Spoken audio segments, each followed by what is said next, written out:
So our guest today is none other than Jim Rutenberg, a writer-at-large for the New York Times and New York Times Magazine, and he's been reporting on the media, but particularly the Murdoch empire, for years. He knows every intimate twist and turn of the story behind the court case, which was unfolding at the moment, and the intricacies of the historical rise of media's biggest dynasty. Jim, first of all, congratulations on writing or co-writing that number of words in the New York Times.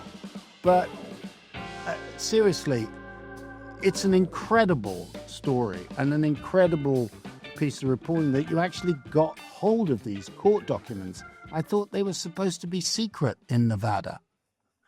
They are supposed to be secret in Nevada.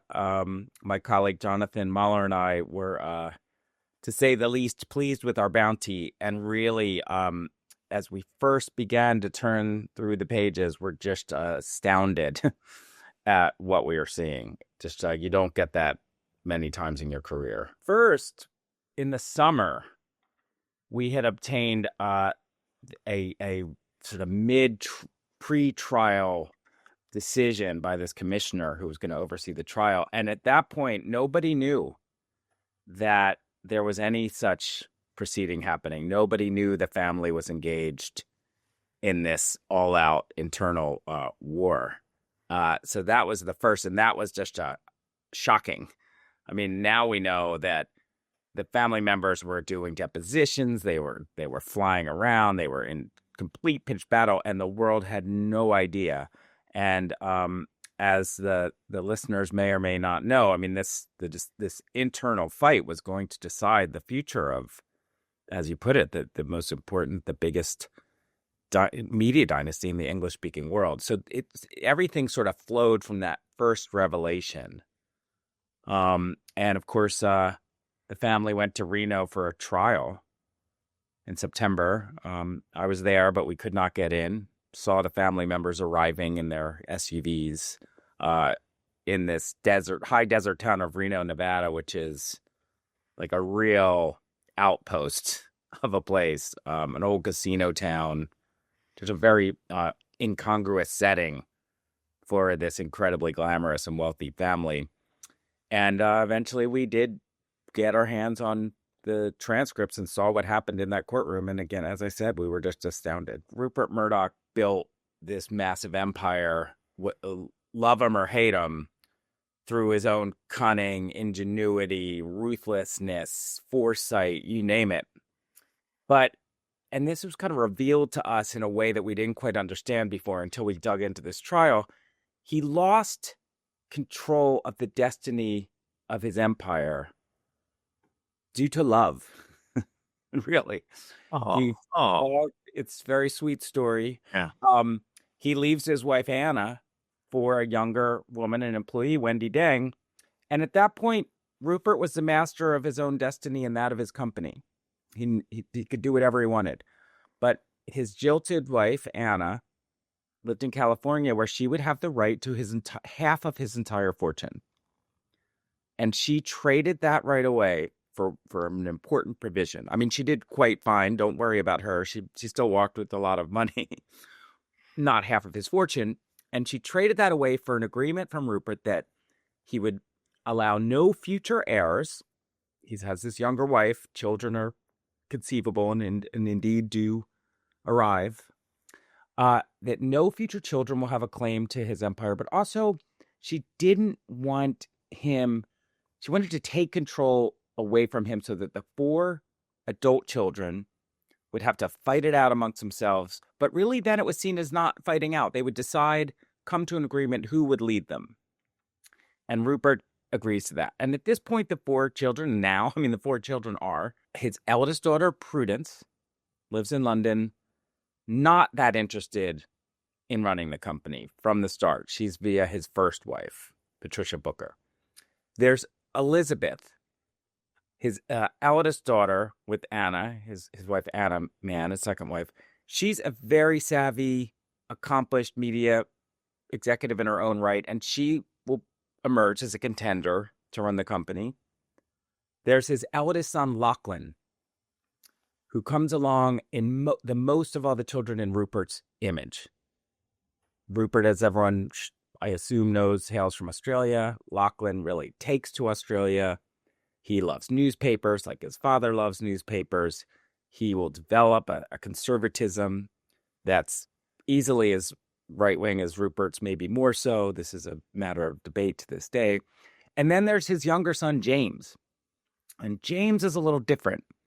James initially did not want to join the family company. He started his own rap label after dropping out of Harvard, but is weirdly very much more of a rules follower, or sees himself as such, sees himself as a modern, non-newspaper media executive. And he and Lachlan will emerge as the two main contenders. But ultimately, Rupert will choose Lachlan. And as that is happening, Trump is emerging.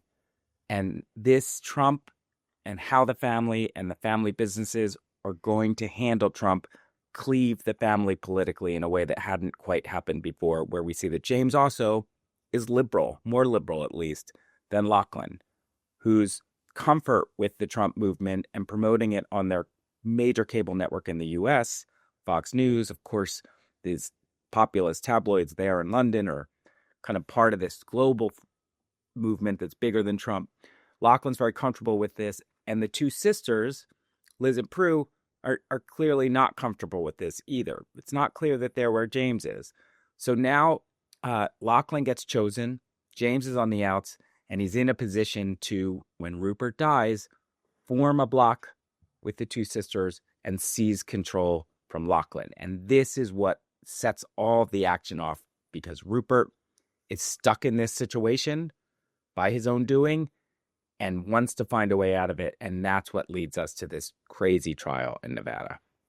And at the heart of it, Jim, is politics, isn't it? That it's not simply that Rupert has his favorites. He wants Fox News and his media empire to continue to be a right-wing media empire. Is that motivated because he thinks that makes commercial sense? Or is it an old man wanting beyond the grave to continue a political influence that he exercised during his life? I would say, and the commissioner in Nevada said that it was far more the latter. And again, what I found so revelatory in these documents is that it answered a question, as you well know, that's hung over Rupert Murdoch since he landed in London so many decades ago. Is he a businessman who sees a market, these populist conservatives who feel as if the Times there in London, the Times in New York, it's not speaking to these people. Does he see a market, or is he an ideological player? And the prevailing wisdom among sophisticated media people in both capitals has been he's a businessman. He'll get behind a Tony Blair government. He'll kind of change allegiances. But the truth is, it was always pointing his empire inexorably to the right in the long haul, easily. And we see in these documents that he believes that his company is the one thing standing between the free world, at least in the English-speaking world, and he believes this, and the kind of woke, communistic, socialistic hordes who will take us down a path to tyranny. And he believes it firmly, but he wants to change his trust because he sees Lachlan as the one who will carry forward what Rupert has built. So there's definitely some immortality or bid for immortality mixed into all of this. And he makes the argument in court, the judge there disagreed, he's appealing, that what's good for politics and good for the world is good for the business because this right-wing content sells like crazy, it's profitable, and that's good for all of my children to benefit from that, even if they don't know it. So what I'm going to do, and this is the argument he makes in court, is I am going to disenfranchise the other three, empower Lachlan for their own good. So that's the big arc of the story, and that's why it's important. What were the if I can use the word, juicy revelations in terms of what we learned about the family dynamics and how that family works, because we've seen the screen version of it with Succession, but it was a gripping insight into a highly dysfunctional family. What struck you as the highlights of the personal relationships? It's hard to pick just one. There are a few. In a way, I found most revealing exchanges between Rupert and his daughter Prue. In a way, that's the simplest relationship. The other children have always been vying for his favor, but in pursuit of something else to win the empire. Prue was not part of that race, so she can really give it to Murdoch straight.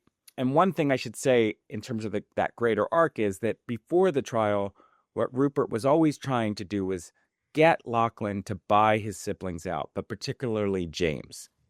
And there's a text exchange where Prue's trying to help Rupert. Maybe this will bring peace in the family if he can just buy James out.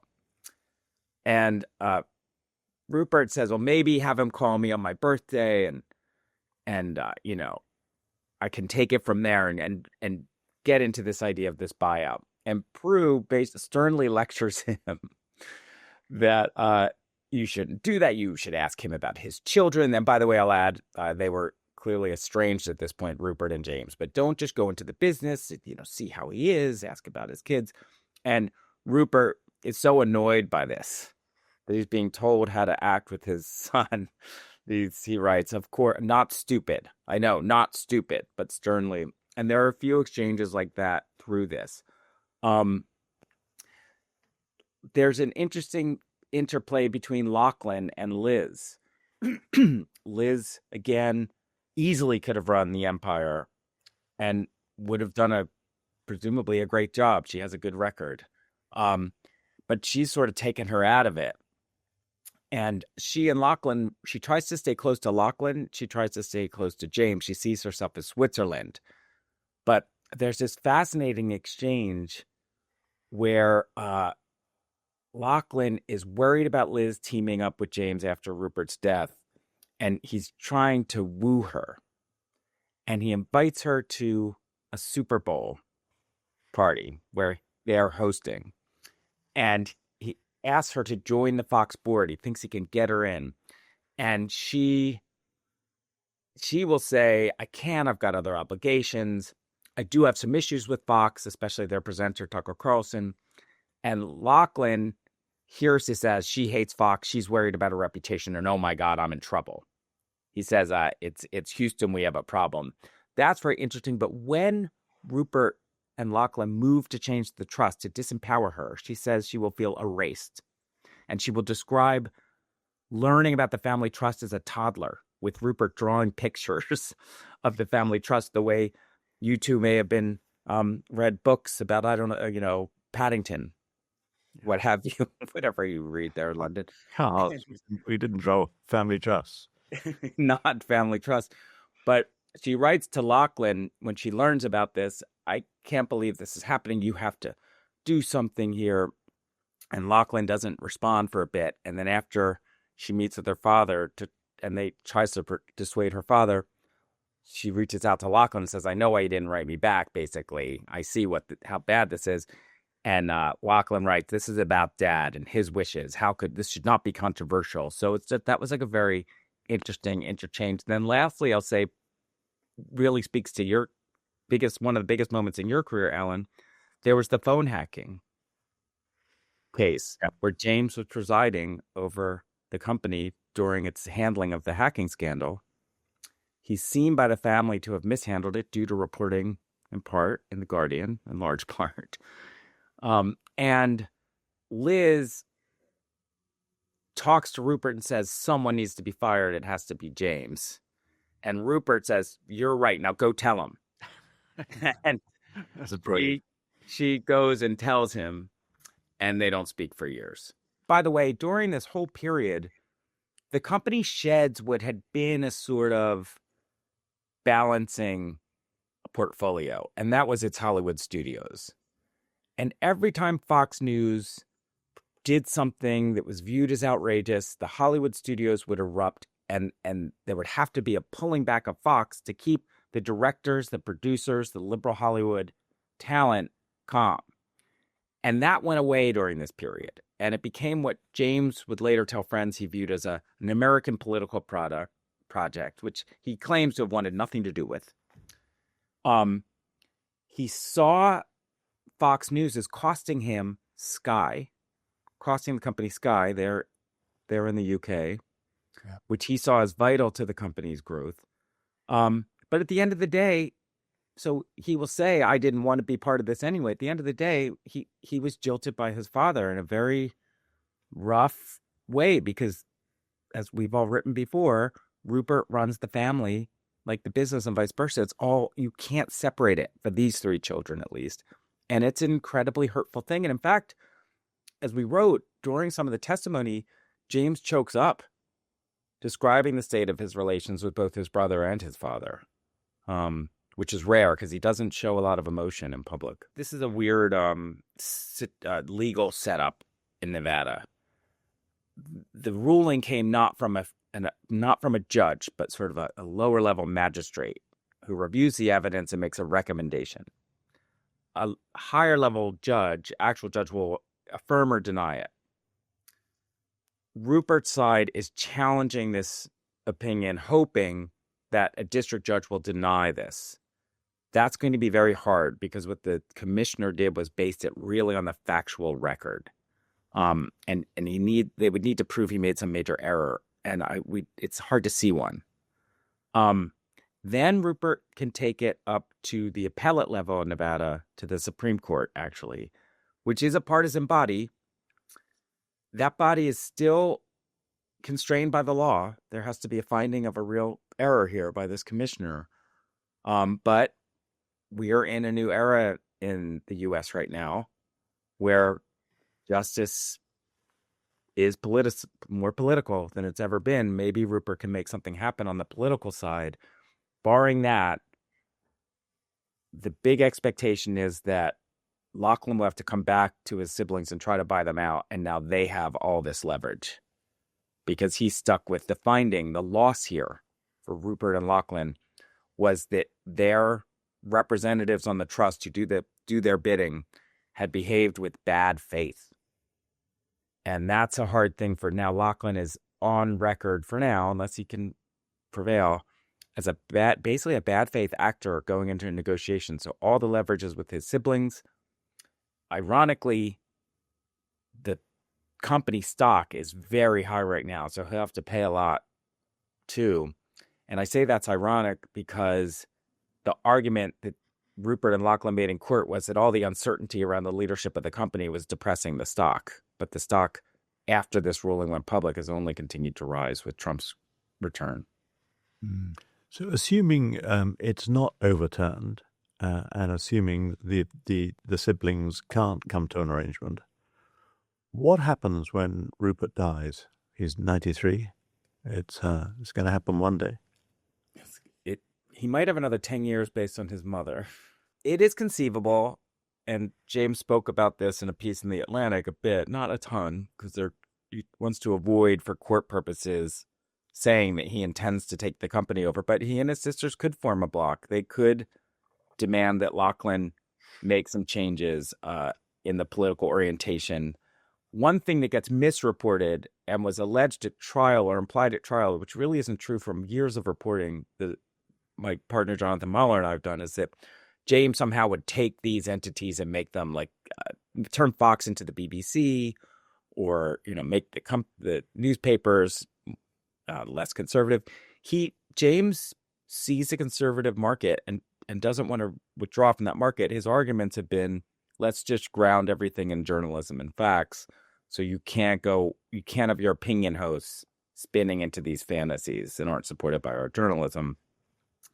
So James could come back and he could reorient the companies, and that would, even now in the internet era, have a major, major effect on world politics.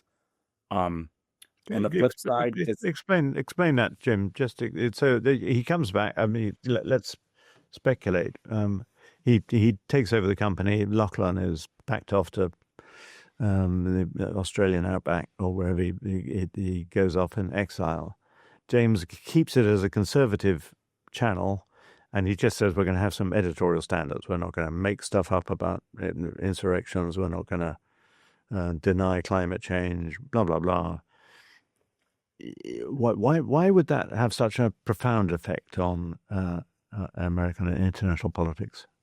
Because I think Fox has changed in the U.S., which now has ripple effects outward in a major way. Fox has changed what is spoken about on national television. The fact is, let's take the 2020 election. Fox initially called the election for Joseph Biden. Trump had lost. Specifically, there was a call in one of our states in Arizona that Trump had lost. And there was a rebellion amongst their viewers. This is outrageous. Trump is saying he didn't lose. This is getting stolen. Rupert and Lachlan see their audience going away, and they quickly pivot, and they basically decide not to get in the way as their opinion hosts start picking up things that just are verifiably false. Or if not the opinion hosts, they're guests.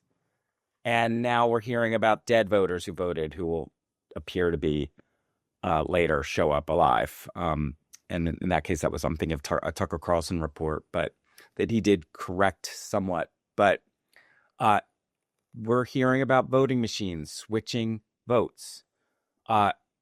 Night after night, every half-baked thing on the internet, much of it is showing up and from the lips of their guests and in some cases their hosts. And it's adding to this. I mean, this is national television. And it's adding to this growing fury. And I don't know what that would have looked like if Fox had just stuck to Trump's. You could have done plenty to help your guy, Trump, in that case, but sticking to what the courts are finding and reporting, well, this is not showing, this is not proving out. You could give all of those allegations a vetting, but if you followed them to ground where they fell apart in court, I don't know that January 6th, I'm not blaming them for January 6th because there were a lot of elements. The internet, private chats with sort of later found to be seditionist players, but I don't think it would have looked the same way without the number one television network in prime time doing that. And by the way, correct me if I'm wrong, but that can't happen in your country, right? I mean, you have different media regulations, am I right? Yeah. During that case that they had to settle out for nearly $1 billion, which goes, by the way, to James's arguments that James would argue Fox can be so wild that it costs the company greatly. But during that trial, Rupert is asked, I mean, you went where your audience went. Why did you do that? And I'm boiling this down and doing it a bit from memory, so forgive me. But basically his answer is, why would I not do that? It would be stupid. This is what the audience wants. And that's been Rupert's philosophy since he landed in your country and then mine. I mean, he would say it. I'm here to do something the rest of the press isn't doing. I'm here to give the public what they want. Mm. And that's a very simple philosophy that he carried forward, and this is the ultimate result of it. Interestingly, during the trial, and this is fascinating, we see that what Rupert wanted Lachlan to do was just do it no matter what. Bet on yourself, is what Rupert would say, because Rupert did that. Rupert bet on himself. He bought out his sisters from the original family trust.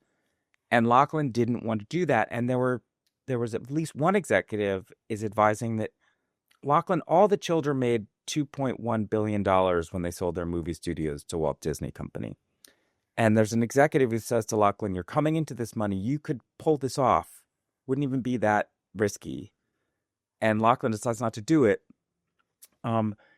But it just shows you he's really not inclined to do it. He doesn't want to. This whole scheme that we're writing about was so he wouldn't have to do that. At least That's what his siblings alleged, and that's what the commissioner seemed to agree with. But he could do that. Maybe he gets a Musk, though, who gets involved. I mean, Elon Musk is close with James. You could see him pulling something off here. To lower the tone of the conversation a bit, I'm sure you've watched all the series of Succession that we've all watched. Which is better drama, Succession or the real life version? Real is always better.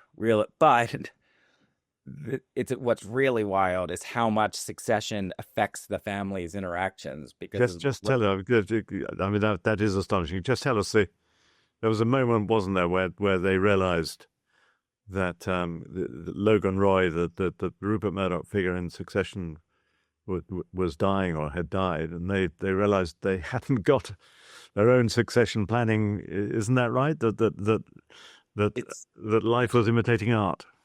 Life is imitating art. And interestingly, so Succession, this show that's about a big media family, eerily like the Murdochs, the patriarch dies. There's no clear successor. None of the children know what to do, how to make the announcement. It's all a mess. The stock is, going in the wrong direction. And like Succession, each child has a representative that deals with their issues in the family, in the trust. It's Succession captured. I never realized that was like a real thing.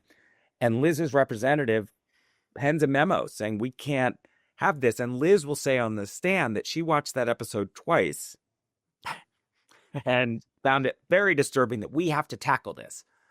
And this memo becomes a big issue at trial because Lachlan, his side, and Rupert try to make it like evidence that the kids are plotting against Lachlan and Rupert. And the other side will say, no, this was just prudent planning. We have to figure out what can happen here. And very interestingly, in that memo, there's speculation about Fox News. Could Lachlan stay but agree to kind of moderate its content a bit? Then would James be okay? All these great, fascinating questions, but because of the show. And there's also a parallel memo about not being ready for Rupert's funeral that kind of predated that. And that was based on the death of the Queen. That Liz hires a PR person who would help plan the Queen's funeral. And they knew we need that kind of planning for Rupert. And what I love about that is that Rupert is, in a way, a monarch, right? He's the head of an empire, and in today's world, maybe in some ways a more powerful monarch. And these parallels are fascinating. So that there's a lot of rich undercurrents. The Queen's plan is called London Bridge, and Murdoch's plan is called something else. I can't remember what it was. I think it was London Bridge as opposed to Project London Bridge. Or Project London. Anyway, it had a regal air to it. Yeah. And more to come? We'll see. I mean, this has to resolve. This will become a major business story. Yeah, I guess definitely so. Well, on behalf of the reading public, please thank your mole for us. Thanks so much for coming on. Thanks for having me. This interview was from the latest episode of Media Confidential, a podcast brought to you by Prospect Magazine. To listen to the full episode, click on the link below. And if you want full access to Prospect Magazine, go to prospectmagazine.co.uk.